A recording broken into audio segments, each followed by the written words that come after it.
Bonjour et bienvenue sur cette nouvelle leçon de GeoGebra. Aujourd'hui, nous allons voir comment tracer et manipuler des vecteurs sur GeoGebra. Alors, pour tracer un vecteur sur GeoGebra, c'est simple, il suffit d'utiliser la commande vecteur, de marquer premièrement l'origine du vecteur, ensuite son extrémité. Et vous obtenez un vecteur d'origine A et d'extrémité B. Nous allons voir maintenant comment tracer un vecteur collinéaire à U. C'est-à-dire qu'il s'écrit sous la forme d'un scalaire fois U. C'est-à-dire qu'il s'écrit sous la forme alpha fois U. Exemple 2 fois U, 3 fois U, etc. Alors, on introduit un scalaire alpha.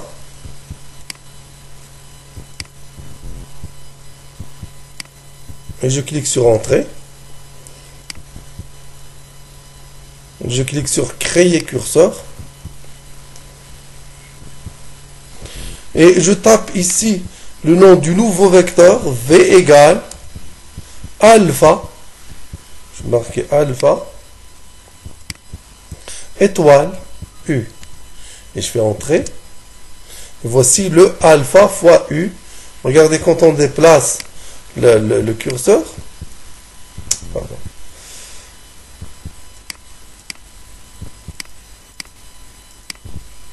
Regardez quand on déplace le curseur, le vecteur V change parce que V c'est égal alpha fois U.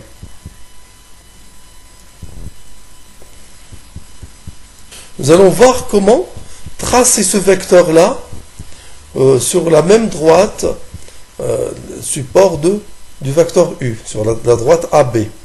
Alors on utilise la commande support ou bien représentant.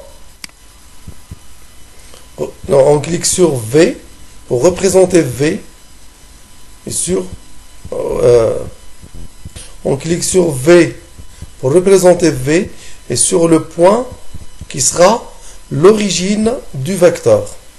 Je clique sur V, je clique sur A et voici un représentant du vecteur V. C'est égal au vecteur V. Je vais modifier le style de ce nouveau vecteur. Propriété. Couleur, je vais le tracer en rouge. Le style, je vais augmenter l'épaisseur.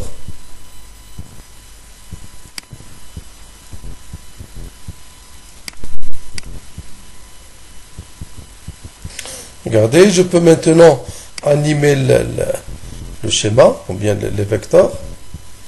Et je peux utiliser une animation automatique. Je fais bouton droit, animer. Regardez.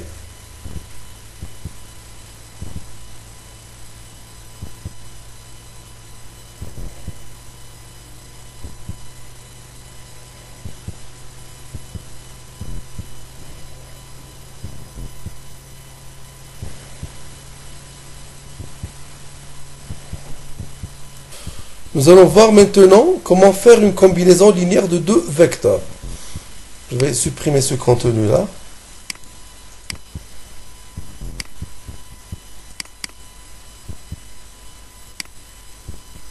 Nous allons tracer deux vecteurs, U et V, et nous allons tracer ensuite le vecteur combinaison linéaire alpha U plus bêta V.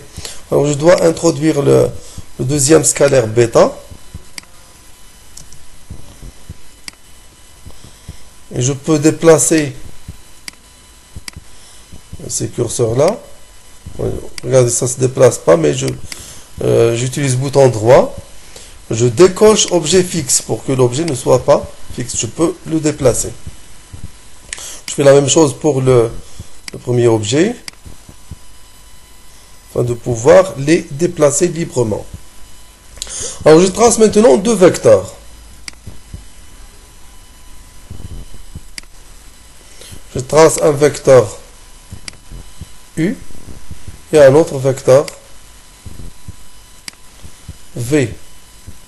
Nous allons voir maintenant comment tracer le vecteur alpha U plus bêta V. Je trace premièrement le vecteur alpha U. Je vais le nommer U', égale alpha étoile U. Voici le vecteur alpha étoile U. On peut déplacer le curseur et voir que U' est collinéaire à U et il s'obtient en multipliant U par alpha. Je trace le deuxième vecteur V' qui est égal à bêta étoile V.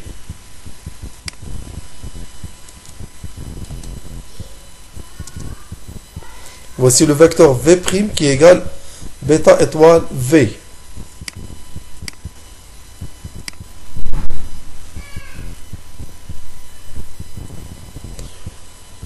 Alors je trace ensuite un représentant de U' qui a pour origine A. J'utilise la commande représentant de U' et qui a pour origine A. Et ensuite un représentant de V' qui a pour origine B. Et je peux masquer maintenant ces deux U' et V' parce que j'en aurai pas besoin. Je peux les masquer. Je clique sur afficher objet. Je décoche si vous voulez afficher objet. Et la même chose pour le deuxième vecteur. Les deux vecteurs ne sont pas supprimés. Les voici U' et V'. Mais seulement ils sont cachés. Je peux les montrer. Par exemple, je vais ici bouton droit et je clique sur afficher l'objet. Le voici. Le deuxième aussi. Afficher l'objet. Voilà. Et je peux les décocher afficher objet pour les masquer. Vous voyez, quand je crée un objet quelconque, GeoGebra attribue un nom automatiquement. Ce vecteur là qui est égal alpha U, il l'a appelé W. Je peux changer le nom. Je fais bouton droit, le nommer. Je vais le nommer U1. Et celui-là, il l'a nommé A. Je vais le renommer et mettre V1. Donc je trace maintenant U1 plus V1. Je tape ici le nom du vecteur qui sera somme des deux. Je le nomme par exemple W égale U1 plus V1. Et voici le vecteur U1 plus V1.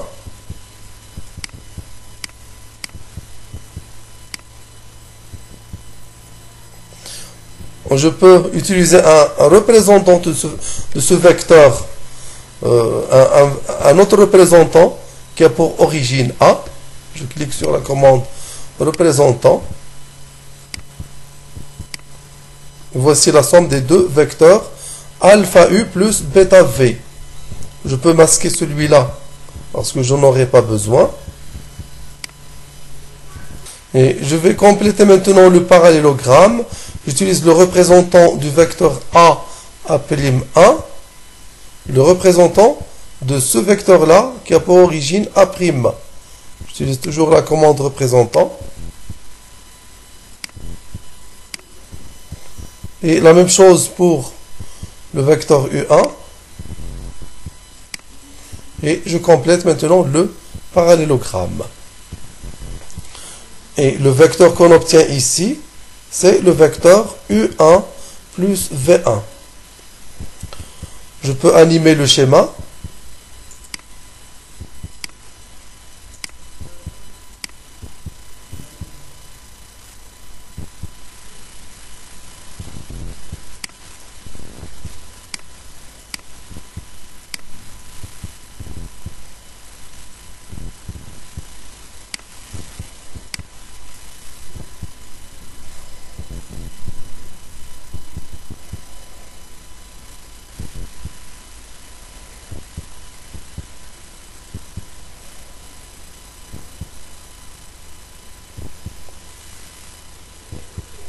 Voilà, c'est terminé. Merci. Au prochain.